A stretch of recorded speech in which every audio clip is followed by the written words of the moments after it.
Everybody, welcome back to our channel. ఈరోజు మనం ఈ వీడియోలో పిల్లలకి ఎగ్జామ్స్ జరుగుతూ ఉన్నప్పుడు మనం చాలా రకాల విషయాలు అనేవి చెప్తూ ఉంటాం కదా.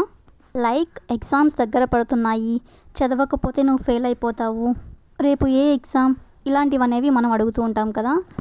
సో ఈరోజు వీడియోలో పిల్లల ఎగ్జామ్స్కి సంబంధించిన సెంటెన్సెస్ని ఇంగ్లీష్లో ఏ విధంగా చెప్పాలో ఈ వీడియోలో తెలుసుకుందాం.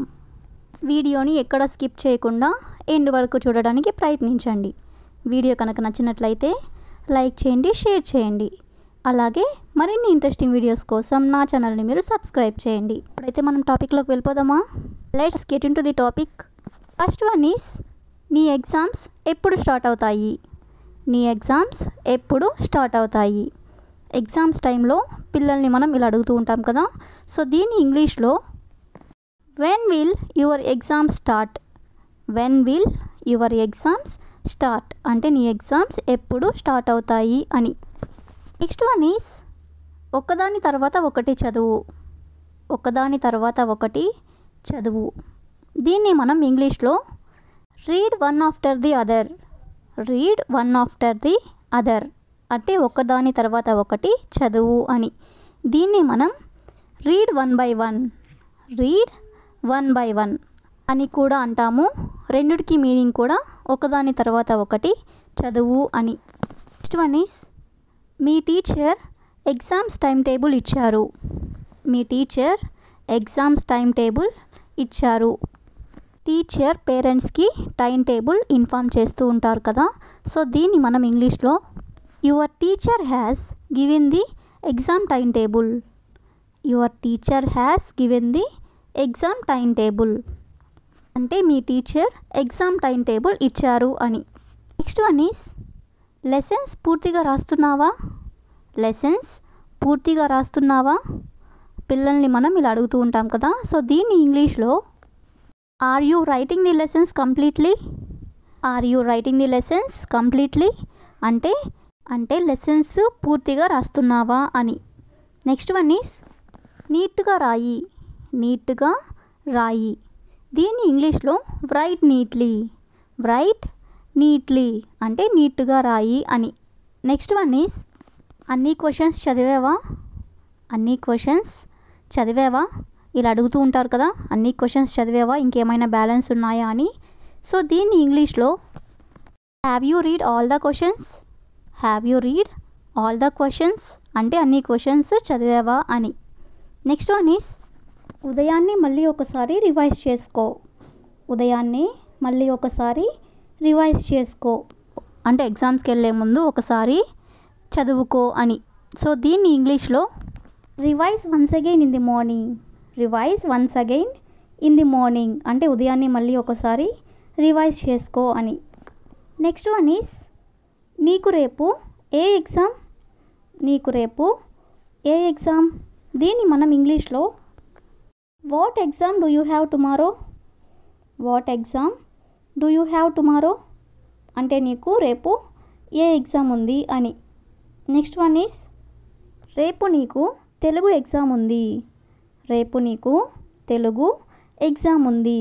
సో దీన్ని ఇంగ్లీష్లో you have Telugu exam tomorrow. You have Telugu exam tomorrow అంటే నీకు రేపు తెలుగు ఎగ్జామ్ ఉంది అని. నెక్స్ట్ వన్ ఈస్, సరిగ్గా చదవకపోతే ఫెయిల్ అవుతావు. సరిగ్గా చదవకపోతే ఫెయిల్ అవుతావు. సో దీన్ని ఇంగ్లీష్లో if you don't study properly you will fail. If you don't study properly you will fail అంటే నువ్వు సరిగ్గా చదవకపోతే ఫెయిల్ అవుతావు అని. నెక్స్ట్ వన్ ఈస్, ఎగ్జామ్ ఎలా రాసావు? ఎగ్జామ్ ఎలా రాసావు? ఎగ్జామ్ రాసి వచ్చిన తర్వాత ఇలా అడుగుతూ ఉంటారు కదా. సో దీన్ని ఇంగ్లీష్లో how did you right the exam? How did you right the exam అంటే ఎగ్జామ్ ఎలా రాసావు అని. నెక్స్ట్ వన్ ఈస్, అన్ని క్వశ్చన్స్ రాసావా? అన్ని క్వశ్చన్స్ రాసావా? ఇలా కూడా అడుగుతూ ఉంటారు కదా. సో దీన్ని ఇంగ్లీష్లో have you written all the questions? Have you written all the questions అంటే అన్ని క్వశ్చన్స్ రాసావా అని. నెక్స్ట్ వన్ ఈస్, నువ్వు మంచి మార్క్స్తో పాస్ అవ్వాలి. నువ్వు మంచి మార్క్స్తో పాస్ అవ్వాలి. సో దీన్ని ఇంగ్లీష్లో you should pass with good marks. You should pass with good marks అంటే నువ్వు మంచి మార్క్స్తో పాస్ అవ్వాలి అని. నెక్స్ట్ వన్ ఈస్ మంచి మార్కులతో పాస్ అయితే సైకిల్ కొనిస్తాను. మంచి మార్కులతో పాస్ అయితే సైకిల్ కొనిస్తాను. పేరెంట్స్ ఇలా అంటూ ఉంటారు కదా, సో దీన్ని ఇంగ్లీష్లో if you pass with good marks I will buy you A bicycle. If you pass with good marks అంటే నువ్వు మంచి మార్క్స్తో పాస్ అయితే I will buy you A bicycle నేను నీకు సైకిల్ కొనిస్తాను అని. నెక్స్ట్ వన్ ఈస్ ఎగ్జామ్ హాల్కి టైంకి వెళ్ళాలి. ఎగ్జామ్ హాల్కి టైంకి వెళ్ళాలి ఇలా అనుకుంటూ ఉంటారు కదా, సో దీన్ని ఇంగ్లీష్లో go to the exam hall on time.